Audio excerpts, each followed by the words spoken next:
ఈ వీడియోలో మనం సున్నాను సున్నాతో భాగాహారం చేస్తే ఏమవుతుంది అనే దాని గురించి తెలుసుకుందాం. 0/0 ఎంత అవుతుంది? ఇప్పుడు మనం సున్నాకు దగ్గరగా ఉన్న సంఖ్యను ఒకదాన్ని తీసుకుందాం. అంటే ఇక్కడ చూడండి 0.1ని తీసుకోవడం జరిగింది. దీన్ని ఏం చేద్దామంటే ఈ 0.1ని 0.1తోనే భాగిద్దాం. అప్పుడు మనకెంత వస్తుంది? 1 వస్తుంది. ఎందుకు అంటే ఒక సంఖ్యను అదే సంఖ్యతో భాగించినప్పుడు ఎంత వస్తుంది? మనకు 1 వస్తుంది కాబట్టి. ఇప్పుడు ఏం చేద్దామంటే సున్నాకు మరికొంచెం చేరువగా ఉన్న సంఖ్యను తీసుకుందాం. అంటే 0.01ని తీసుకుందాం. ఇక్కడ కూడా మనం ఏం చేద్దామంటే ఈ సంఖ్యను ఇదే సంఖ్యతో భాగిద్దాం. అంటే 0.01/0.01. ఇప్పుడేమవుతుంది? ఇప్పుడు కూడా మనకు 1 వస్తుంది. ఇప్పుడు మరొకసారి సున్నాకి ఇంకొంచెం దగ్గరగా వెళ్దాం. అంటే 0.001ని తీసుకుందాం. ఇక్కడ కూడా మనం ఇదే సంఖ్యతో భాగిద్దాం. అప్పుడేమవుతుంది? ఈ సందర్భంలో కూడా మనకు 1 వస్తుంది. అదేవిధంగా ఇంకా కొంచెం దగ్గరికి వెళ్ళామనుకో సున్నాకి, ఇప్పుడు కూడా మనం ఈ సంఖ్యను ఇదే సంఖ్యతో భాగిద్దాం. అప్పుడు ఏమవుతుంది? మనకు ఈ సందర్భంలో కూడా మనకు 1 వస్తుంది. ఇక్కడ మనం బాగా గమనించినట్లయితే ఒక సంఖ్యను అదే సంఖ్యతో భాగించినప్పుడు ఇక్కడ ఏమవుతుంది? సమాధానం అనేది 1 వస్తుంది. ఇప్పుడు మనం ఇప్పటి వరకు సున్నాకు బాగా దగ్గరగా ఉన్న సంఖ్యలు తీసుకున్నాం కదా. ఇప్పుడు నేరుగా మనం సున్నాని తీసుకుందాం. అంటే 0/0. ఈ సందర్భంలో మనకు సమాధానం ఎంత రావాలి? 1 వస్తుంది. ఎందుకంటే ఆ సంఖ్యను అదే సంఖ్యతో భాగించినప్పుడు ఇప్పటి వరకు మనం చూసిన సందర్భాల్లో ఏమొచ్చింది? సమాధానం 1 వచ్చింది కాబట్టి. ఇప్పటి వరకు మనం తీసుకున్న సంఖ్యలన్నీ ధనాత్మక సంఖ్యలు కదా. ఒకవేళ రుణాత్మక సంఖ్యలు తీసుకున్నట్లయితే ఏమవుతుంది అనేది ఇప్పుడు చూద్దాం. ఒకవేళ ఇక్కడ చూడండి 0.1ని తీసుకున్నాం కదా.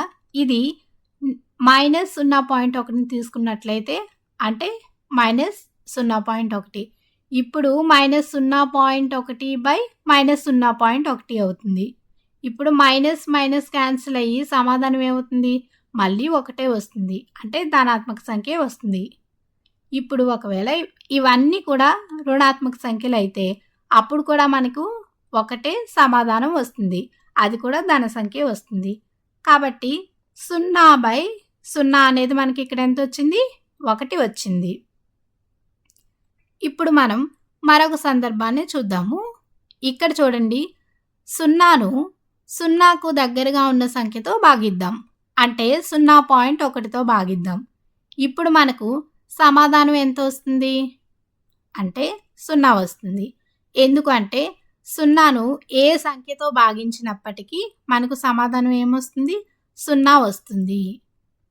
ఇప్పుడు ఏం చేద్దామంటే 0కు మరికొంచెం దగ్గరగా ఉన్న సంఖ్యతో భాగిద్దాం.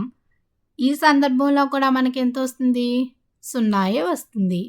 ఒకవేళ మనం 0కు మరికొంచెం దగ్గరగా వెళ్ళి 0ను ఆ సంఖ్యతో భాగించినట్లయితే అంటే 0/0.001తో భాగిస్తే ఇప్పుడు ఏమవుతుంది? ఇప్పుడు కూడా మనకు 0 అనేది వస్తుంది. ఒకవేళ 0కి ఇంకా కొంచెం దగ్గరగా వెళ్ళామనుకోండి. అంటే 0/0.00001. ఇప్పుడు ఈ సందర్భంలో కూడా ఎంత వస్తుంది? 0 వస్తుంది. ఇప్పుడు మనం ఏం చేద్దామంటే ఇప్పటి వరకు మనము 0కి బాగా దగ్గరగా ఉన్న సంఖ్యలను తీసుకొని భాగించాము. ఇప్పుడు మనం నేరుగా 0ని తీసుకుందాం. అంటే 0/0ని తీసుకుంటే ఇప్పుడు ఎంత వస్తుంది? ఇప్పుడు కూడా మనకు 0 రావాలి. ఎందుకంటే 0ను ఏ సంఖ్యతో భాగించినప్పటికీ మనకు ఎంత వస్తుంది? 0 వస్తుంది కాబట్టి.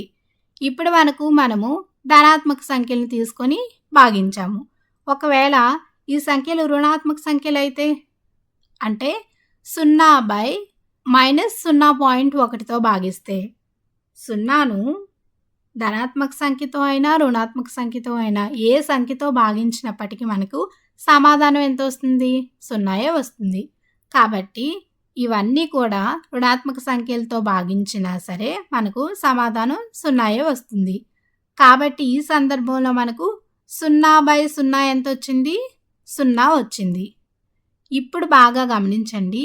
మొదటి సందర్భంలో మనకు 0/0 అనేది 1 వచ్చింది. ఇప్పుడు ఎంతొచ్చింది? 0/0 అనేది 0 వచ్చింది. మరి ఈ రెండింట్లో ఏది సరైన జవాబు? మనం వీటిని వేరువేరుగా చూస్తే వాటి కారణాలు సరైన కారణాలే. కానీ ఈ రెండింట్లో ఏది సరైన జవాబు అంటే మనం ఏం చెప్పగలం? చెప్పలేము. పైగా ఒక ప్రశ్నకు మనకి ఇక్కడ ఎన్ని సమాధానాలు వచ్చాయి? 2 సమాధానాలు వచ్చాయి. సాధారణంగా ఏంటంటే గణితంలో ఒక ప్రశ్నకు ఒకే జవాబు రావాలి. కానీ ఇక్కడ ఎన్ని వచ్చాయి? 2 వచ్చాయి. మరి ఈ రెండింట్లో ఏది సరైనది అంటే మనం ఏం చెప్పగలం? చెప్పలేము. కాబట్టి 0ను 0తో భాగించడం అనేది నిర్వచింపబడదు అని మనం చెప్పవచ్చు. ఇప్పుడు 0ని 0తో భాగించడం అనేది నిర్వచింపబడదు అని తెలుసుకున్నాం కదా! అయితే దీనికి మరొక ముఖ్యమైన కారణాన్ని ఇప్పుడు మనం తెలుసుకుందాం. అసలు భాగాహారం అనేది ఏమిటి? భాగాహారం అనేది గుణకారానికి వ్యతిరేకం కదా! ఇప్పుడు చూడండి, ఒక ఉదాహరణకు చూడండి. 6/2 దీని విలువ ఎంత వస్తుంది? మనకు 3 వస్తుంది. ఎందుకంటే ఇక్కడ చూడండి, దీన్ని మనం గుణకార రూపంలో రాసుకున్నాం అనుకోండి. అంటే 3 × 2 ఎంత అవుతుంది? 6 అవుతుంది. కాబట్టి ఇప్పుడు దీన్ని అనుసరించి మనం 0/0 సమస్యను పరిష్కరిద్దాం. ఇప్పుడు 0/0ని మనం y అనుకుందాం. ఏదో ఒక సంఖ్య అనుకుందాము. ఇక్కడ మనం y అనుకుందాం. అయితే ఇప్పుడు గుణకార రూపంలో రాసుకుంటే ఏమవుతుంది? 0 × y అనేది మనకు 0కు సమానం అవుతుంది. ఇప్పుడు ఏం చేద్దామంటే ఈ y స్థానంలో ఏ సంఖ్యనైనా ఉంచుదాం. అంటే మనకు నచ్చిన సంఖ్యని ఏదో కొన్ని సంఖ్యలు తీసుకుందాం. ఇప్పుడు y స్థానంలో 1ని తీసుకున్నాం అనుకోండి. అంటే 0 × 1. 0 × 1 అంటే ఎంత అవుతుంది? 0నే అవుతుంది. ఎందుకు? 0తో ఏ సంఖ్యను గుణించినా సరే మనకు సమాధానం అనేది 0యే అవుతుంది. ఇప్పుడు మనం y స్థానంలో 5ని తీసుకుందాం. అంటే 0 × 5. ఇప్పుడు మనకు ఫలితం ఏమొస్తుంది? ఇప్పుడు కూడా 0యే వస్తుంది. ఒకవేళ మనం y స్థానంలో 100ని తీసుకున్నట్లయితే అంటే 0 × 100. ఇప్పుడు కూడా మనకి ఎంత వస్తుంది? 0యే వస్తుంది. ఇక్కడ yకి ఒక ఖచ్చితమైన విలువ ఉందా? లేదు. అంటే 0/0కి ఎన్ని జవాబులైనా వచ్చే అవకాశం ఉంది. కానీ సాధారణంగా ఏంటి? గణితంలో ఒక ప్రశ్నకు ఒకే జవాబు ఉండాలి.